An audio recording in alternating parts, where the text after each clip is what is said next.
something. You have wine there? Do we really have a second? Sure, go ahead. All right, I'll be right back. You can come back and surprise us. Right. Okay, we'll Well, get this out. is so cool. I really enjoy. I'm so happy to see Jack. Right. You need to have your head up higher, Steve. We keep losing you. Well, Okay. All right. So Patrick. Yeah, we're live. Good evening, everybody. This is Patrick from the Poison Pen Bookstore in Scottsdale, Arizona. And it is a real treat to have our friend Stephen Hunter with us this evening, plus a very special guest, which will pop on the screen here momentarily. But we're going to be discussing Steve's brand new book, Front Sight, 3 Swagger Novellas. And we have a nice batch of signed copies that Stephen has sent us. I will go ahead and put a link in the comments field should you wish to purchase one. And I'll also, Barbara, would you like me to put a link to our special guest's upcoming book as well? Definitely so. You should put a link to the special guest May book as well, because some of you watching this may well want to order it. Well, his name's right there on the screen so they can all see it. So, actually, Jack went out to get a little libation. so he'll be back in just a minute. Steve has got wine. I have, a little something. And Patrick, who has a live event coming up, is there he is, right? So what an absolute treat it is. I'm going to get to spend time with 2 of my favorite authors and people, Stephen Hunter and there he is, Jack Carr. Back. Here we go. Cheers, everybody. Right. So, cheers. And I have a triple toast. This, I think I grabbed a horrible wine, but it was the first thing out there. But Steve, thank you so much for everything, and thank you for you're a great man, inspiring me on this journey. Thank you so much. So this takes me back to the last time Steve was with us live at the Poison Pen, when Jack Carr and Mark Graney came to celebrate, Steve's long career, which began in, I hope this is right, Steve, in 1980 with Master Sniper. Does that sound right? That sounds right to me. I remember writing a few words of that book. Not many, but a few. Look at that. Jack has a copy. Oh, my goodness. There it is. First edition signed right here. Look at that. Remember that? Look at that camo you had on there. That's a great cover. Hey, yeah. Well, that was it was, but if you look carefully at the hand of the sniper, you'll see that he's got his right hand on his left arm. And I don't know how they exactly right. That. I don't know how don't they teach anatomy in art schools anymore? I don't know what's going on with that. I was starting to count the fingers. It looked like he might have 6 on there, but no, they got the number of fingers right. But interesting eye relief from the scope to the eye right there too. But yes, it is. Yeah, it's not terribly technically accurate, but then neither was the book. So 2 gun guys, right? But actually, we're here. We're here to talk about the Swaggerverse, which is basically 3 swaggers: Charlie and Bob Lee, and in between Earl. Dad. So 3 generations, right? Charlie, yes. Earl, and Bob Lee. But what hooks this all together, these 3 novellas, is Steve's distinguished and Pulitzer Prize winning career as a film critic for the Baltimore Sun. He was the Baltimore Sun, wasn't it? Well, I won the Pulitzer at the Washington Post. Okay, and then I did that job on both newspapers for a total of 28 years. And as a result, Steve has structured this book in part based upon films that were trending, popular, whatever it is, in these 3 periods: the 1930s, 1945 for Earl, and 1970s for Bob Lee. So, Jack, you've had some experience with film and movies in recent times, and we've seen your announcements about the prequel. So I bet you're glad the writer's strike is over. Yes, so that put us behind, even though the writer's strike was, I think, just shy of 6 months.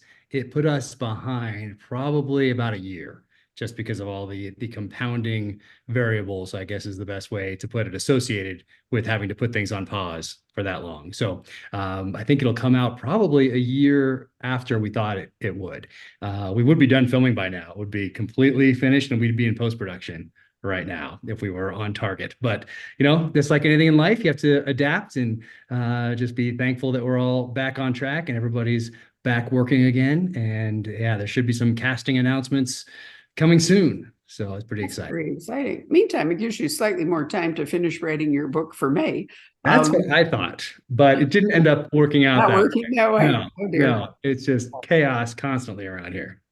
So back to Steve, who's had wonderful reviews for Front Sight. Let me point this out again, the name of this book.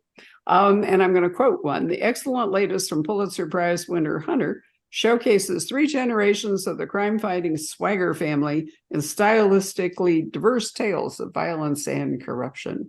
And Steve and I were just talking before we went live that both of us went to Northwestern University. Steve was in the Medill School. I know, is it Medill or Medill? How do we pronounce McGill. it?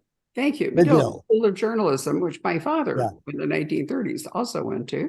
And as a result, he is familiar with Chicago and theoretically with the Chicago Stockyards, which is the setting for City of Meat. And as I said to Steve, I am eternally grateful I never ate at the Stockyards Inn after reading City of Meat. Lord.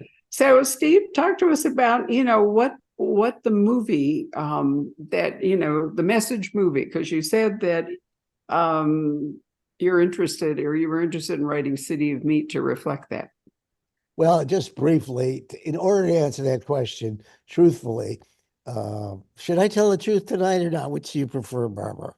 Anyway, I mean, you're such a deaf liar. I don't know that I'd ever figure it out. Don't let it get in the way of a good story, but I'll tell the truth. The truth is, this whole project began about 10 years ago, and I had a sort of a soft summer, and I decided to write a film noir because, I'm partially a movie guy, and I go through these sprees in terms of certain genres. I went through a film noir period. I went through a war movie period. I went through a musical period. I have to see everything that's good in the genre. And I decided to write the perfect film noir, and I did, except that no one else agreed with me that it was perfect. And so it languished.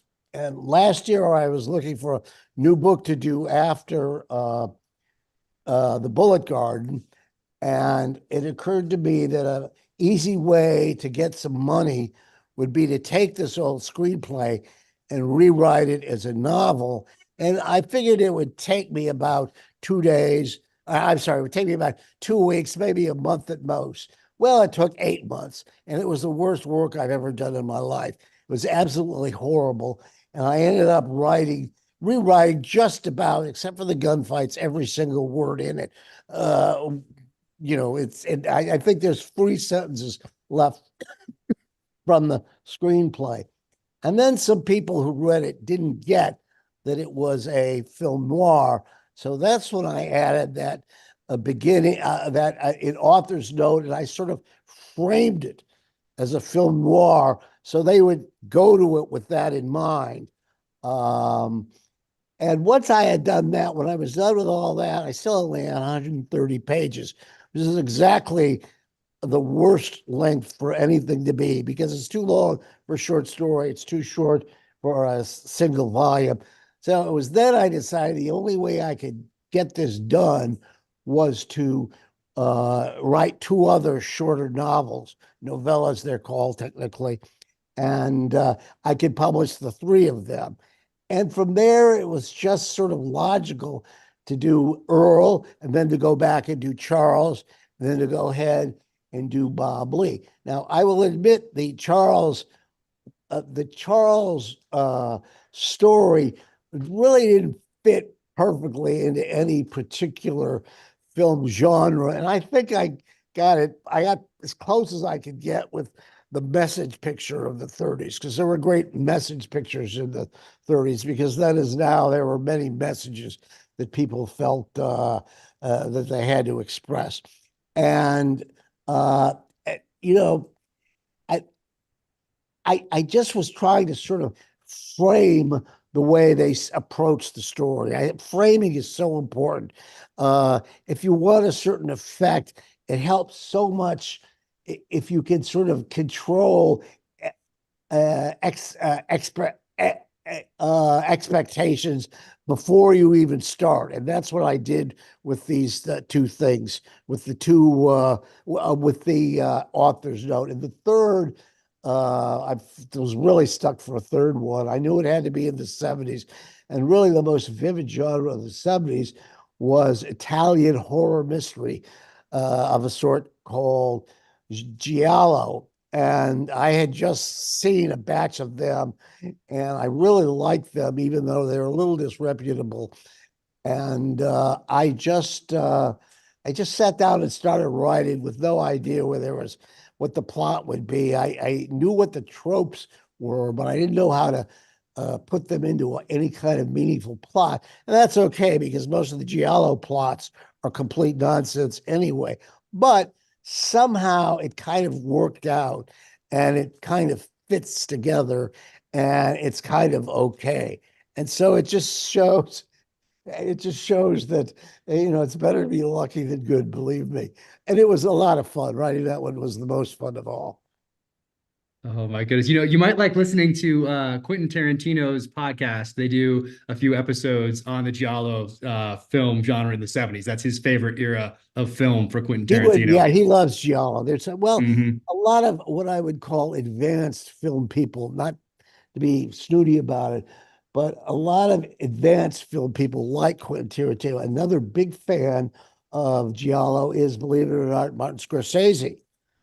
Probably considered the single best director in the world, or one of the top 5 directors in the world. This very distinguished career, and yet he's down there in the gutter with Quentin and me, rooting, as the police close in on the killer with machine guns in the Sicily of 1973. It's Yeah. great, and the movies are very vivid, and they're like dreams, and they conjure imagery that you can never forget, for good or bad. They just imprint in the deep part of your brain.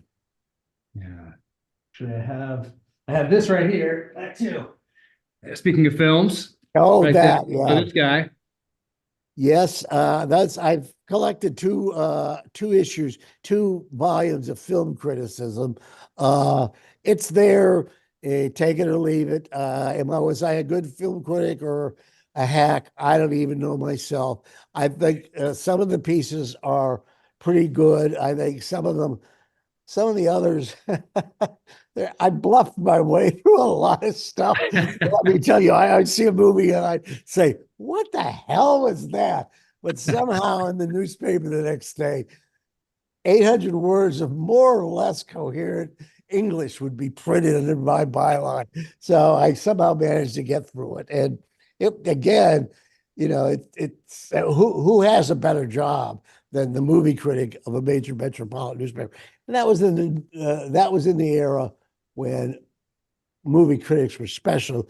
Of course, now if you have a keyboard, you're a movie critic. So it's, there's no winnowing, there's no contest to become a movie critic. You just start shooting your mouth off and see if people like it.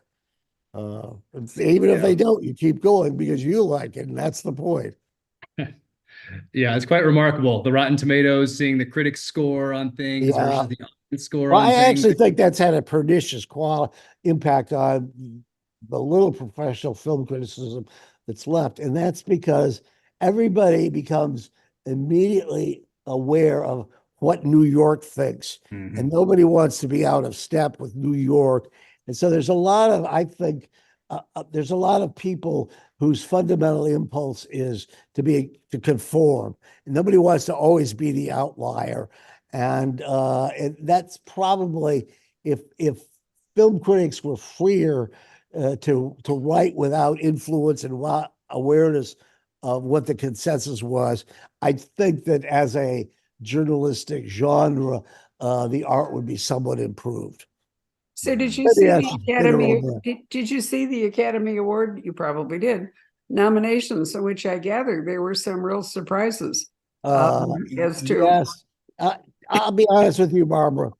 I tried not to pay much attention to the Academy Awards. I was sort of forced to become an instant expert. And of course, I knew nothing about him. You know, I couldn't tell you. I can't even remember who won last year.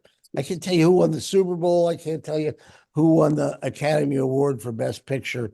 And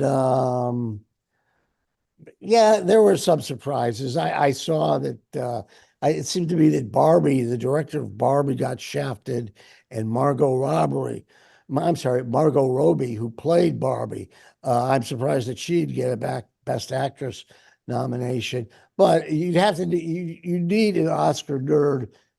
You know, there are millions of them who they can tell you who won Best Cinematographer of 1937. Well, I guess my question was, is there any, Jack, you could maybe speak to this, you know, is there any trend that we could identify at the moment, since Steve has written in three different eras, you know, three different, you know, glommed onto three different Hollywood trends, whatever you want to call it. What's going on? Genre I think would be the right word. Genre? Okay. Genres. What do you think, Jack?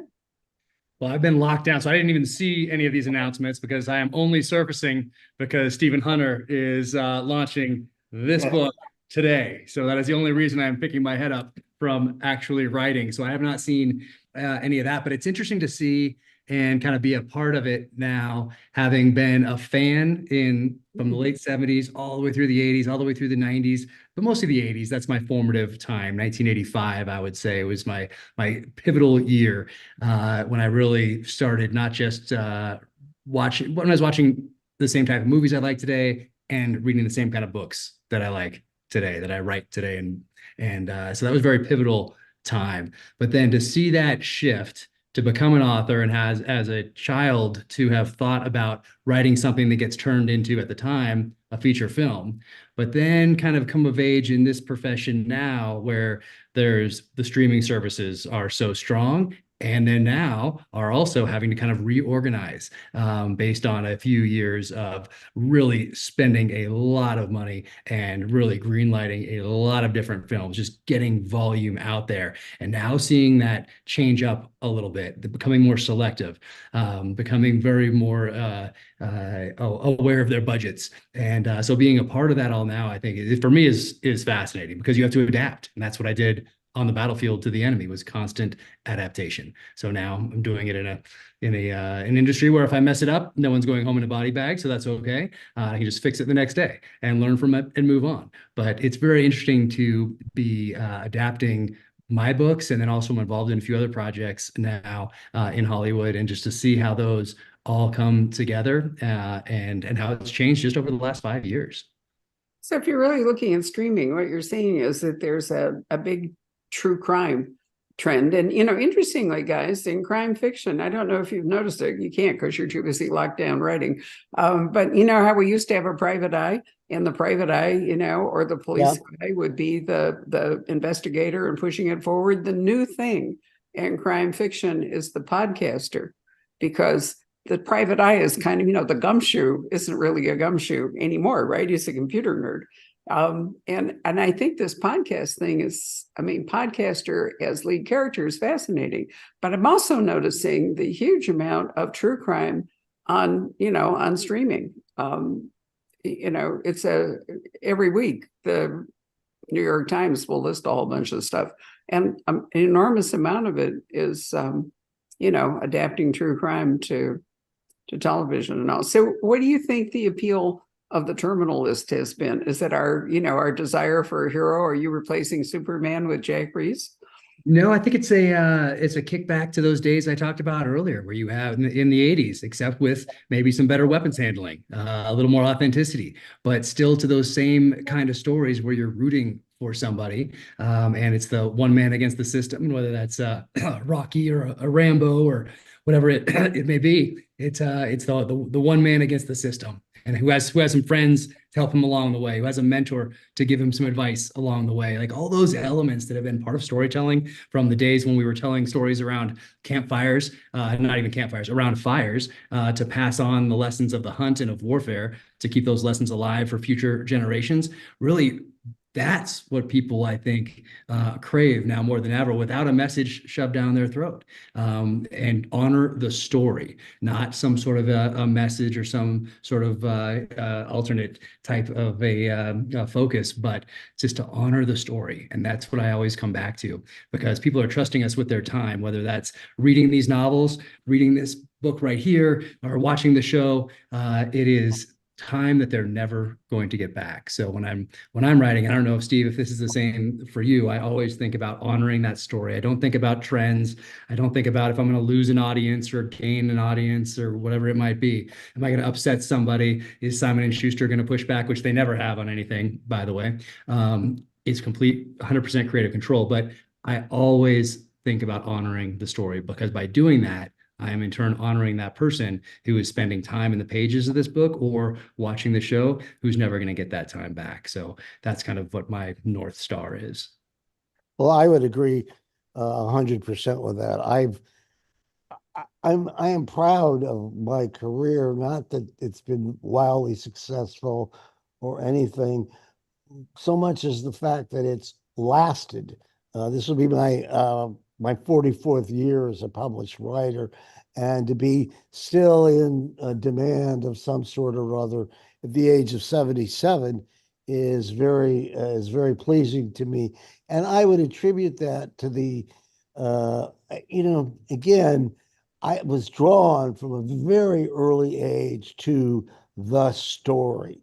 And in any form, Barbara, you talked about, you were so amazed at how well true crime did.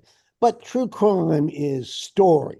It's always beginning, inciting event, middle development, and end climax. And that is a recipe. We get pointy headed about it. I can point out it replicates both the hunt and it also replicates the sexual act. It's incitement, development, and finally climax. And that seems to be, as far as I can figure out, that's a fundamental human rhythm. And you mess with that at your own risk. That's something that that everybody responds to, all cultures respond to. Every culture has a storytelling tradition. Every subculture, every subculture has a storytelling tradition, and that is it's just something human beings need and love stories. And there's no way that we can ever, that we can get away from that. And we should not want to get away from that. And that's why I happen to think that being a storyteller for a living, no matter how, grubby and how much hat compromise and how many people who are no good, just it's a messy, tawdry business. But at the same time, it's noble, and it seeks to go into people's lives and elevate them. It seems to make them care about issues beyond themselves and experience realities beyond their experience. And I just think one of the things it also does is it's sort of Prozac. It relaxes, it soothes the savage beast. When you experience a good story, you don't want to go out and make trouble. You just want to luxuriate in the pleasure that the story is giving you, and remember it, and it'll warm your life for weeks, maybe months, some cases years or decades afterwards. And doing that for a living, I think being lucky enough to do that for a living is much fun. Oh, I hope any writers out there were taking notes, or aspiring authors were out there taking notes on that, because I'm going to watch it back and take some notes. But here's, speaking of that 44 years, there's a couple of them right there. You can see. Oh my God. Wow, Jack. I ran downstairs because intervention. What is wrong with him? I'm moving into a new office, and so all of those are going in. It's like two doors, so this is one side and the other side's over there. So they're gonna I've gotten moved into this one, but I'm moving into the one next door too, and so they're gonna have an honored position in the other office right there. So I don't know if I got all of them out of the downstairs bedroom where they've been for the last since June when we started this remodel here, but I have all signed first editions, and then I have paperbacks, of course, as well that I read growing up. So that's Wow. quite remarkable that Well, body of work. you honor me, and I'm A very carpet of proud that I hunters. was able to provide those books for your collection. Absolutely. A carpet of hunters. Who would have guessed? Right. So since we're talking about story, I'm going to haul us back to the first one here because I don't think that we know as much about Charles Swagger as we know about Earl and Bob Lee. So City of Meat, I'm quoting again, an exercise in social realism that recalls Upton Sinclair. Charles Swagger is the federal agent who shot John Dillinger, and he ends up in the stockyards, and he's ostensibly looking for what? Pretty boy Floyd? Yeah. No. Babyface Nelson. Babyface, right, Nelson. Sorry. Yeah. Okay. But that's not entirely why he's there. Well, this was a very curious project in that it's not a prequel and it's not a sequel. It's an in-between quell, if such a thing exists. In other words, it's actually set within the narrative of my book, G-Man. And of course, I didn't mention it then because I had no idea he was going to do it. But I did write one of my possible endings from that book involved Charles in a dope ring in the as that was cited at the Chicago stockyards. However, I abandoned that. It was a bad idea. And I went back to what I went back with. And yet I thought the writing, I had about 40 pages. I really liked it. I mean, I thought it was very vivid. I really liked the Chicago stockyards as a setting. It was just so visual and so interesting and so unusual. And I wanted to take advantage of that. And so when I decided I had to write 2 more novels, I dug out that 40 pages and I sort of started over and wrote off of that. And it was, it's one of the cool things about what we do is that you really, if you do the research and care about what was happening, you really get into it. You begin to smell it, you begin to taste it, you begin to look at it, and it's just fascinating.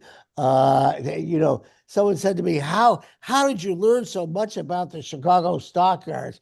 The truth is, I really don't know that much about the Chicago stockyards, but at the same time, I know more than anyone except 3 other men in the world about the Chicago stockyards, and they would be professional historians who've written books about the Chicago stockyards, all of which I borrowed liberally from. And, if you engage, if your imagination sort of engages a topic and a year and a reality, you learn it in a way you don't learn it if you're just studying it to get a PhD or studying it, for some scholarly reason, because you are required to engage your imagination in it and to bring it to life. A historian has no license or no interest in bringing things to life. Some do, some don't. But a novelist has to bring it to life or he's out of luck. He's not a novelist. Look what else I have here. Oh, yeah. Have you read it yet? No, I'm afraid. Suppose it's much better than my version. Yeah, well, one of my books, I should explain, it's based on the jacket copy, the flap copy of that book. I thought it was a terrific idea, and I don't know how well he did it, but I just thought it was so cool. And so many years later, I used it, and I give me some credit. Like I say, plotting isn't my strongest point. Action is strong. I think character is pretty strong. I think milieu is pretty strong, but the plotting is never terribly sophisticated or, You know, when I read someone like Agatha Christie, and I, I shouldn't be allowed to bring her Dixie cups of water. You know, she's such a genius at that sort of thing. And so there was a really good plot to that book. I just couldn't resist myself. So I couldn't, I should say, restrain myself.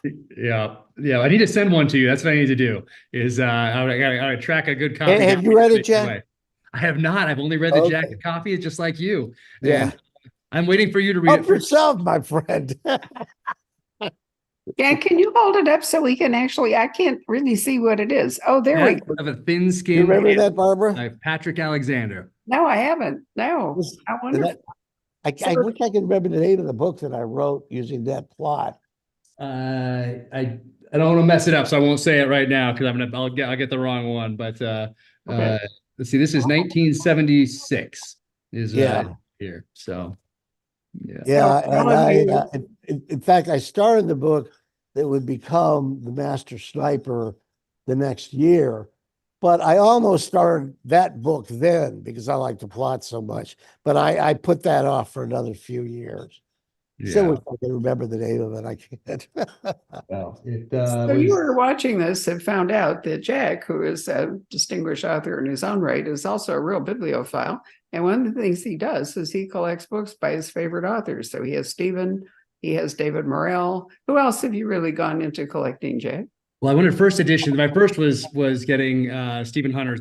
My first check that I got from Simon and Schuster. I tracked down all signed first editions of Stephen Hunter's work, and those were the first boxes when I still didn't really have any money, but I had boxes of signed first editions from Stephen Hunter, all of them. And so those are the first.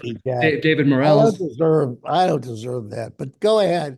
Who No, else? yes, you do. Yes, you do. And but this one's a special one because this is my paperback edition of Point of Impact that I read back in 1994, 95 timeframe. So, and it's Were you in the service then, or when did you join? Not yet. I went in 96. So I see. right before I went in. Yep. So this is a special one that I've held on to for all those years. But yeah, signed first editions of David Morrell, Daniel Silva, Jean Le Carré. I have the Ian Flemings, but they're not signed first editions yet. Not quite there yet. I have collection right there, Right. but they're not signed first editions. I'm gonna have to wait a couple years for those. I understand they're fairly pricey. But I like all those books that I read growing up, all the authors that influenced me growing up. Now I'm going out and finding signed first editions from them. So J.C. Pollock, Mark Olden, those are some authors that probably people aren't as familiar with, but I have all their entire library signed first editions now. And I have my original paperbacks that I read back in the 80s and early 90s from them as well. So it's fun for me to do that because I held on to those paperbacks for so long. I remember exactly where I was when I was reading each and every one. And then it's fun now to be able to track down those signed first editions and put them on the shelf here and have both that history that I have, because I was reading these things. When I read this, I was reading this through the lens of someone who hadn't yet been in the military, hadn't been to Iraq, hadn't been to Afghanistan. I wasn't that young yet when this one came out, but still young enough to not have as many filters that build up over time just through experience as we go through life. So I got to enjoy this just because of what the magic that's in these pages. And I think that's by being a reader at an early age, I think that helps build a foundation, because if I was to go back and read this for the first time and decide, maybe I want to be an author, maybe I want to write. I read this, well, now I have all these 50 years essentially of built up experiences and preconceived notions and just these filters that and distractions now more than anything else, distractions now. And so it's harder, I think, to enjoy it for what it is today. Whereas back here when it came out, and all those authors I mentioned earlier that I read all throughout the 80s, that was just magic. And so that's what I'm trying to do when I write, is kind of recreate that for readers today, the magic that I enjoyed as a kid growing up, that same type of magic in those pages. So it's when Jack do does Stephen Hunter. when Jack does this, I see the ghost of his mother, the librarian, right behind him. Your mom did a terrific job with you. I remember Yeah. asking you how, going into the military really fit into your life plan of becoming an author, because you credit your mom with that. But I can see that it was actually reading rather, I was reading. the military gave you things to write about and all, but reading is really what set you on this path, isn't it?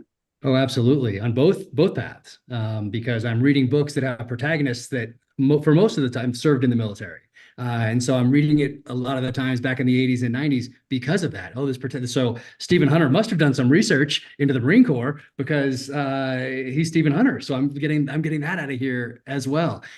So I'm reading it for all those reasons. But at the same time, all these books are setting me on this path, yes, into the military through inspiration and sometimes tactics, techniques, procedures, weapons craft, history of weapons, all sorts of things. But also inspiring me then to write when I get out. I know what I'm going to do next. I'm going to serve first and then I'm going to write. And the foundation of reading allowed me to do both because I'm also reading all the nonfiction. So most of the things in here in this library are nonfiction on this side. Most of the fiction is going in on the other side. But reading that nonfiction also allows you to prepare yourself for your time in uniform. So you can study the enemy. You can study, let's say if you're going to go to Ranger School or Army Special Forces school, the Q course, or you're going to go to BUDS SEAL training. You can do all the reading you possibly can before the internet, of course, and essentially get to the end of the internet because you work your way to the end of that shelf in the library that's talking about SEAL training or Army Special Forces Q course training or Ranger School or whatever it might be. So you're preparing yourself through reading as well. So really, it's all built on a foundation of books. Steve, we've never actually talked about what kind of reader you were before you became a film critic, a journalist, and a writer. You must have I been was a when you went voracious off to reader. journalism school, because Yeah. Steve, as I mentioned earlier, is actually trained as a journalist in college. Well, that's true, but it's also in many ways not true. And then I only went to journalism to become a film critic. I was oriented towards being a film critic very early in the process. And I didn't realize in those days every newspaper had a film critic. And the longer I thought about it, the more I realized, however, that it was a stupid ambition because film criticism began to die and papers, as they began to shrink, began to dump film criticism. And just in terms of slots available, the number was much smaller. And it was an absurd ambition. It was like wanting to be a movie star. I used to always joke that there really were more movie stars than there were professional film critics. It was harder to become a professional movie critic than it was to become a movie star, and somehow some of it was luck, some of it was very hard work, some of it was talent. Uh, Somehow it came together, and without I made a number of really conscious decisions. I'm sorry, I made a number of really unconscious decisions that turned out to be perfect decisions. And I'm stricken when I look back uh, why I made that decision as opposed to another decision. I wish it would, because I had a really strategic mind. Nah, it was nothing like that. I just made that decision, and it just sort of worked out. And maybe it was luck. If you believe in such things, maybe it was fate, maybe it was destiny. But the places, I'm sorry, the pieces fell into place and the places fell into peace simultaneously. And when I thought all was hopeless, then some magic new path would open up to me. And when I look back on it, I think back on it,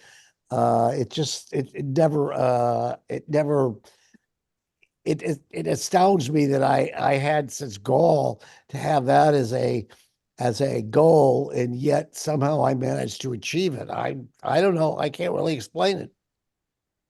I love it. Speaking of achieving it, before we take questions, Jack, what is the name of your seventh terminalist thriller that, in theory, is coming out in May, provided you finish writing it. Red Sky Morning. So actually, it's right up there. There it is, right there on the shelf. Ah, Yeah, it's just a rendering thing, but yeah, Red Sky Morning, Mouring. So playing a little play with words there. I like my titles to have a couple different meanings. All of them have a couple different meanings. And then I want to say one other thing that I got from Stephen and from his books that has worked out very well is, and I thought it was intentional on Stephen's part. He can tell us whether it was or not. Is to have very interesting but semi-mysterious backstories for certain characters that you could then maybe in the future go on to write other novels or novellas about. So I very intentionally created a family that had a history in Rhodesia and then to South Africa, then to the United States, and put a little mystery behind them as well. So, and to my main character, James Reese, his family also with a history in the military that's not and until this last book as well defined in the first ones, because I'm not sure exactly what it is quite yet, but I'm just throwing it out there, making it a little mysterious in a way that will hopefully catch the interest of readers and an audience so that I can then explore it more fully in books of their own. So I very intentionally did that because of the multi-generational Swagger family. So I have Stephen Hunter to thank for that. Stephen Hunter Mender. What a great title. I love it, Steve. The Swagger family. So you tantalized me, Mr. Hunter, in our last email exchange by mentioning your next book, where it might travel our direction in terms of background. Is that true? Yeah, mine indeed. I mean, I gotten so old now that I can't, as Jack said, you can't write to the market. You're a fool if you write to the market. You have to write to your heart or your brain or whatever you want to do. And I'm at a point now where I can think of a number of pretty solid commercial projects, but I don't want to do them. I'll happily sell them to any young writers out. No, no, no, no. I'm just joking. The I'll idea of give them veterans. away if someone wants them. No, I would say that, and I grew up because I'm a little older than Jack. The predominant genre when I was growing up in the movies was the Western. And I love Westerns, and I've seen 1,000, maybe 10,000 Westerns.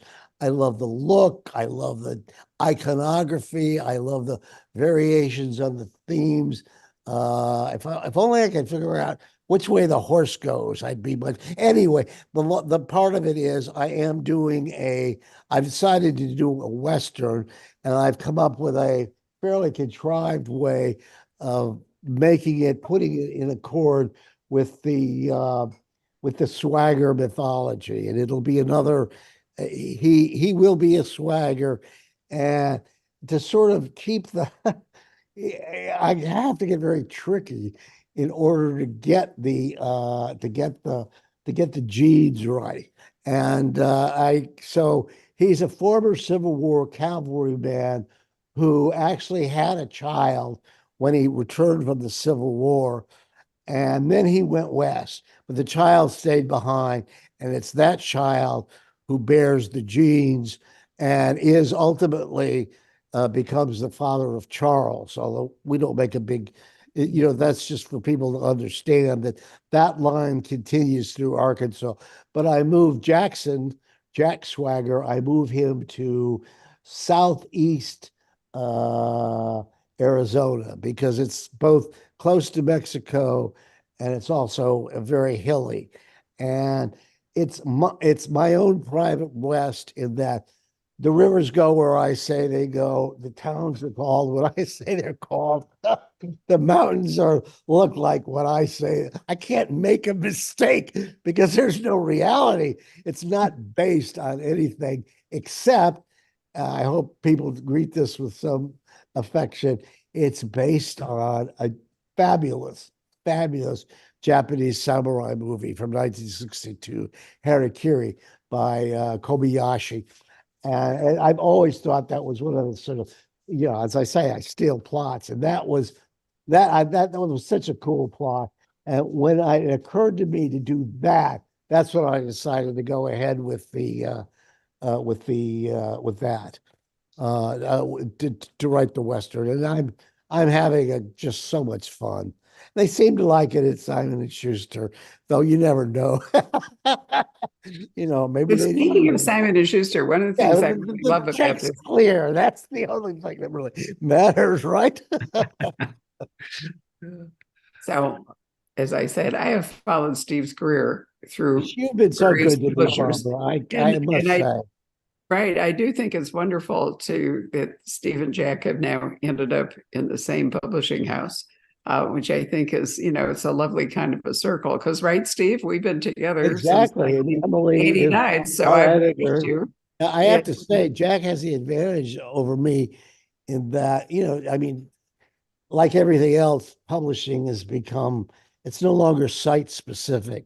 And I grew up dreaming of New York, and I was fortunate to get to New York in the period when publishing was still run by the New York Mandarins. But now, if you've got a computer, you're a publisher, and publishers are all over the country. And the long and the short of it is, I've never met Emily. I've never met Lara. I haven't met any of them. The last editor I knew at some length was a wonderful young woman named Sarah Knight at Simon and Schuster, and before that, a wonderful, wonderful guy named Michael Corda. And he goes back to the great days of publishing in the 50s. He was I mean, do you know his story? He's from the great Corda movie family. He's Vincent's son, and he went to Oxford, and then because he's one of those brilliant, charismatic Hungarians, like Robert Capra and some of the others, and all the Corda brothers. And he went and fought in the Hungarian Revolution. Now, how cool is that, Jack? Even a SEAL sniper's got to say, fighting in the Hungarian Revolution. That's pretty damn cool. That is, I might steal that for a character background now that you bring it up. That's pretty good. Yeah, that's pretty damn good. And he was a great guy. And so through him, and I got the last sort of the high water mark of professional New York Mandarin publishing. When there were 7 houses, and if you didn't publish with them, you were out of luck. Uh, and it's no longer true, for better or for worse, maybe for better, I don't know. But at least I did enjoy that. I forget where I was going on this. Well, I nothing. I was just saying I'm Being at so the same pleased that publishing you're under house. this. Yep. Yep, I love it that you're under the same tent. I mean, oh, Michael, this was Michael the same Corda wrote house. a couple Oh books. yeah, I was pointing out. Jack, you know Emily, right? Oh yes. Oh yeah. She's absolutely wonderful. I bet she is. She's full as an email partner, and you know Lara too. Oh yes, amazing. There, it was such a Lara good is really team. I could cool not too. we could not be in better hands. That's for That's sure. good. That's good to very know. true.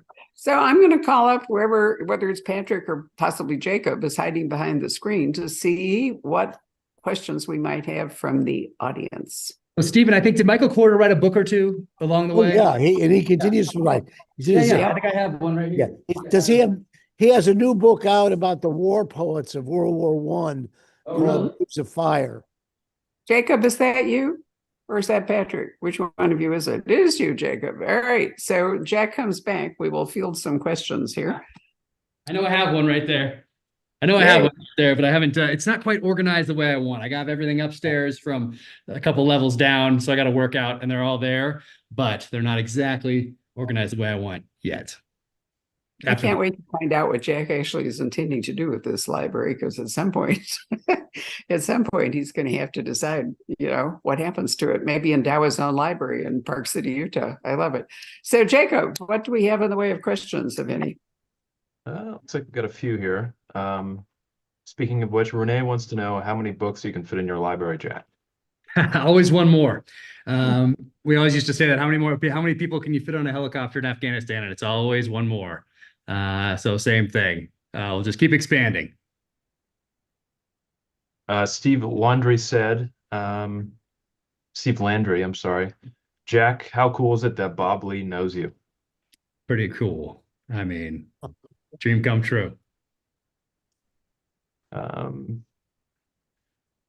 This one's for Steve. This one's from Mintus Freshell.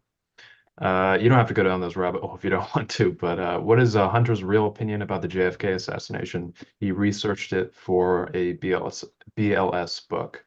I accept offhand, I accept the commission's findings 99.9%. There are several questions that, in my opinion, have not been adequately answered.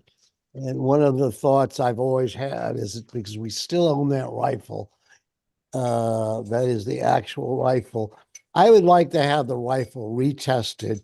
And among the people testing it would be Jack Carr. But the guy who tested it for the FBI was he was a high-powered shooter. What that meant was he only shot through iron sights at long range. And he didn't know anything, I don't think, about shooting with a telescopic sight, it's entirely different. And it involves a whole sort of higher declension of learning. And I didn't feel the application of that knowledge to the Warren report. And I would like to see that done as long as it can be done. I mean, I know the rifle will have degraded, but I mean, it's just been sitting, I assume, it wherever it is, somewhere in the National Archives. And I assume it's been well and professionally cared for. Let me just give you one example. When it arrived in the FBI, the scope was loose. Okay, now, does that mean Oswald shot it with the scope loose? Or does that mean that sometimes when a very good fingerprint guy for the Dallas police was fingerprinting it, he loosened the scope sight to get at the underside of the scope? We don't know. That rifle has to be tested with the scope tight and with the scopes loose. And then those results have got to be compared to the shooting as that happened in Dallas. And that's going to tell us more than anything has told us yet. And yet no one knew enough. And the FBI expert didn't know enough to ask that question. And it's not even mentioned, I don't, in the Warren report. Okay, end of rant. But Certainly that's my interesting. I answer. mean, yeah, the Warren Commission report probably should have been called the Dulles Commission report for how it was actually run. There's just so many questions. I had Bobby Kennedy or Robert F. Kennedy Jr. on my podcast not too long ago, and he has a lot of questions about this, and he remembers. I mean, it's amazing to have both your father and your uncle assassinated within. Yes, it must have been such a I didn't even like to think about it. Yeah. Ordeal. Yeah. Speaking of podcasts, we forgot to say there is a video that I just saw, but Stephen has appeared on Jack's podcast called Danger Close. Do you know, I'm an idiot, Jack. I thought it was Danger Close for a long time. And then all of a sudden I realized it's got to be close, not close. That's the trouble with English. Every once in a while, you think, okay. And I kept thinking, why is he calling it Danger Close? And I realized, so your podcast has been fabulous. And, why did you decide to do it? You've had some incredible guests. Yeah, well, originally I just wanted to, because I was stepping into the world of social media, because I very quickly realized that today, as an author, if you want to build the types of audiences that other authors did, let's say in the 70s, 80s, 90s, before all the distractions started hitting us with the internet, and then MySpace, and then Facebook, and then Instagram, and then Twitter, and then TikTok, and YouTube, and everything else that's out there these days, that it requires more than what I originally anticipated, which was going to a cabin in the mountains, writing a book, sending it to New York, doing an interview or two, and then going back to writing the next novel.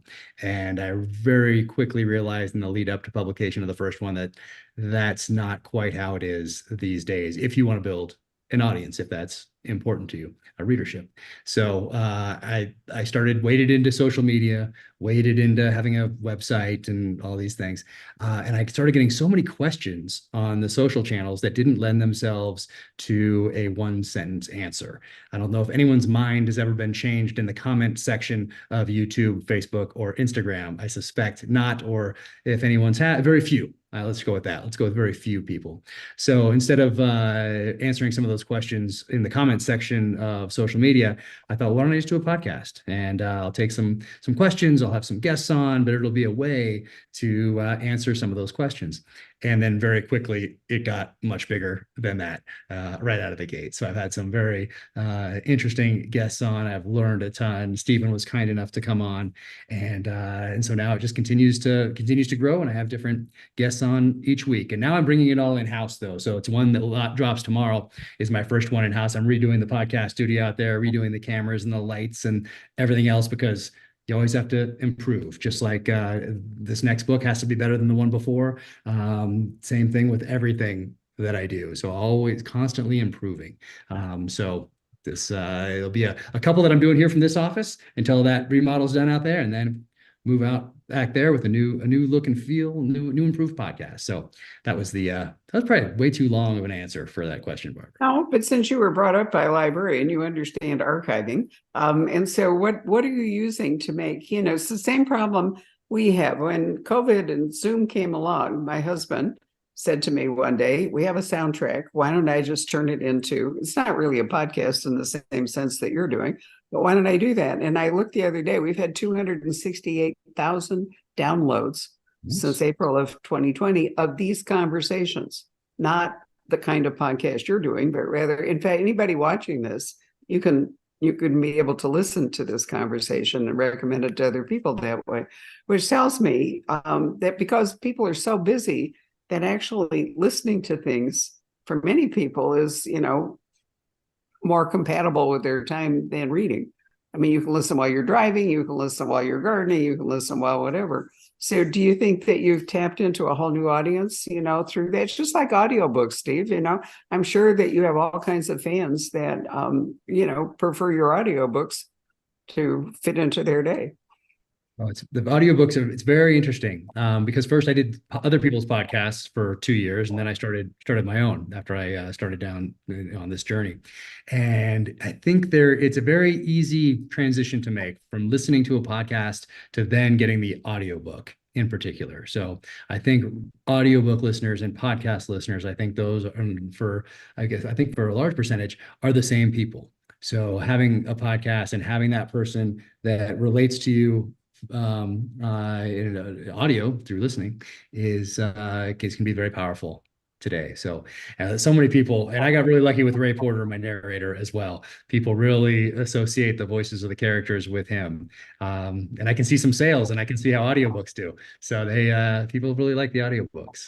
I think they do too, and they obviously do for Steve as well. And Jacob, I'm sorry, I preempted you there by wandering in as I do. You've got any other questions you want to present? No, that's it for questions. Is that it? All right. So, Steve, anything you'd like to say before we sign off besides, read my book?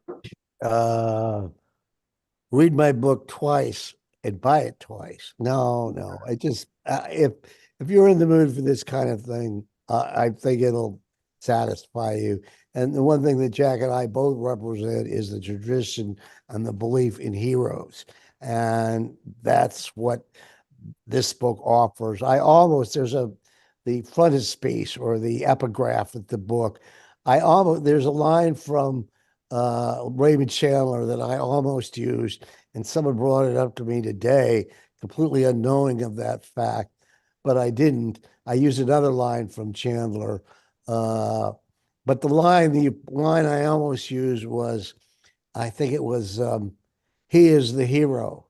He is everything. Mm-hmm. And that's basically the theme of the book, and really the theme of all my books. And we need heroes. I desperately believe that. I'm not one, but we need them nevertheless.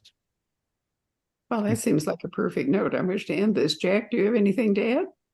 Well, when you read this and get it this week from Poison Pen, then you can go back and order those as well. And No, it's you're so great good to reading meet journey you. ahead.